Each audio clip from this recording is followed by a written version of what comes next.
इमाम महदी एक नेक तबा इंसान होंगे, मुत्तकी और परहेजगार होंगे और बासलाहियत इंसान होंगे।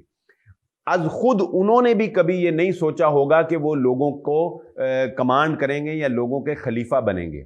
हाँ, सऊदी अरब के अंदर बादशाहत पर लड़ाई होगी, वो अपने आप को छुपाते हुए मदीना के वो रहायशी होंगे। ये बात भी ध्यान नशीन रखें, मोहम्मद कासिम लाहौर का रहायशी है और इमाम महदी जो है वो मदीनातुल मुनव्वरा के रहायशी होंगे।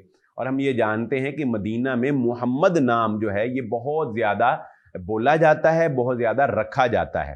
तो इमाम महदी अपने आप को लोगों से, यानी लोगों की नज़रें उन पे होंगी कि यार ये बंदा है, इसको हम अपना लीडर बनाएं, तो वो अपने आप को मज़ीद रूपोश करने के लिए मक्का आ जाएंगे और फिर मक्का में लोग उनको तलाश करके, उनको उनकी मिन्नत समाजत करके उनको कहेंगे कि आप हमारे लीडर बने।